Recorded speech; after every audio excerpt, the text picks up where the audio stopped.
Chapter 8. Now as to the things being discussed, this is the main point. We have such a high priest as this, and he is set down at the right hand of the throne of the majesty in the heavens, a public servant of the holy place and of the true tent, which Jehovah put up, and not man. For every high priest is appointed to offer both gifts and sacrifices, wherefore it was necessary for this one also to have something to offer. If now he were upon earth, he would not be a priest, there being men who offer the gifts according to the law, but which men are rendering sacred service in a typical representation, and a shadow of the heavenly things.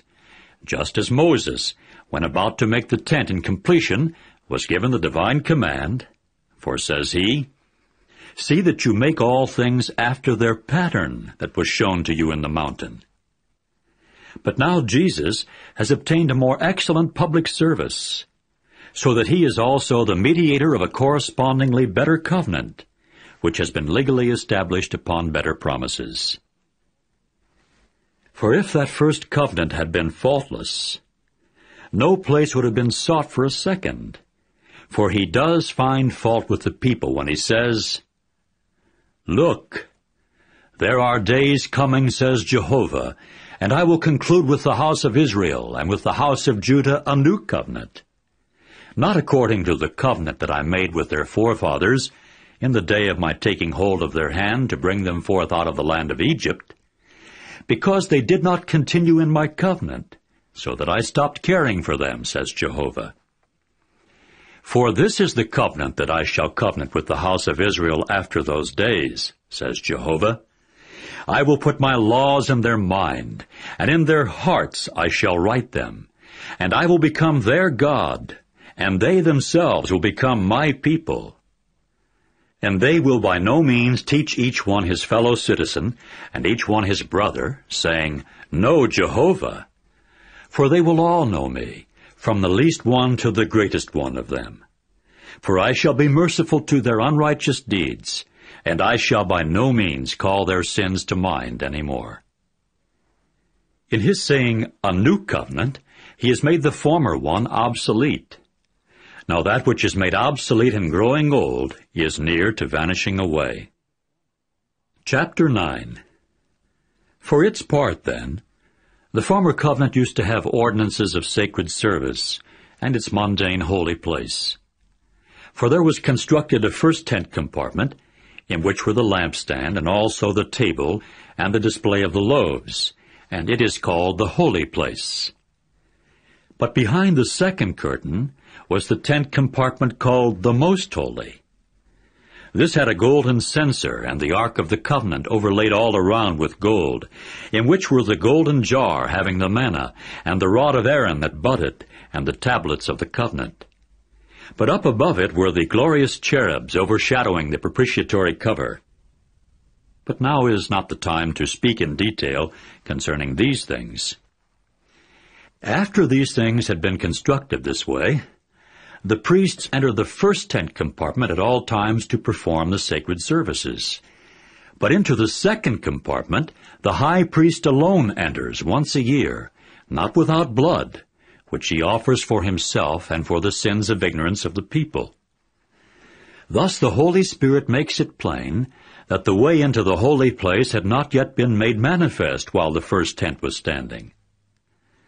This very tent is an illustration for the appointed time that is now here, and in keeping with it both gifts and sacrifices are offered. However, these are not able to make the man doing sacred service perfect as respects his conscience, but have to do only with foods and drinks and various baptisms. They were legal requirements pertaining to the flesh, and were imposed until the appointed time to set things straight. However, when Christ came as a high priest of the good things that have come to pass, through the greater and more perfect tent, not made with hands, that is, not of this creation, he entered not with the blood of goats and of young bulls, but with his own blood, once for all time into the holy place, and obtained an everlasting deliverance for us. For if the blood of goats and of bulls and the ashes of a heifer, sprinkled on those who have been defiled, sanctifies to the extent of cleanness of the flesh, how much more will the blood of the Christ, who through an everlasting Spirit offered himself without blemish to God, cleanse our consciences from dead works, that we may render sacred service to the living God? So that is why he is a mediator of a new covenant, in order that, because a death has occurred for their release by ransom from the transgressions under the former covenant, the ones who have been called might receive the promise of the everlasting inheritance. For where there is a covenant, the death of the human covenanter needs to be furnished. For a covenant is valid over dead victims, since it is not in force at any time while the human covenanter is living. Consequently, neither was the former covenant inaugurated without blood. For when every commandment according to the law had been spoken by Moses to all the people, he took the blood of the young bulls and of the goats with water and scarlet wool and hyssop, and sprinkled the book itself and all the people, saying, "This is the blood of the covenant that God has laid as a charge upon you." And he sprinkled the tent and all the vessels of the public service likewise with the blood. Yes, nearly all things are cleansed with blood according to the law, and unless blood is poured out, no forgiveness takes place. Therefore it was necessary that the typical representations of the things in the heavens should be cleansed by these means, but the heavenly things themselves with sacrifices that are better than such sacrifices. For Christ entered, not into a holy place made with hands, which is a copy of the reality, but into heaven itself, now to appear before the person of God for us. Neither is it in order that he should offer himself often, as indeed the high priest enters into the holy place from year to year, with blood not his own. Otherwise, he would have to suffer often from the founding of the world.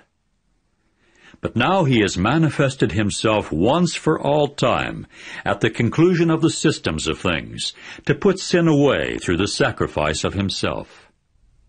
And as it is reserved for men to die once for all time, but after this a judgment, so also the Christ was offered once for all time to bear the sins of many. And the second time that he appears, it will be apart from sin, and to those earnestly looking for him for their salvation.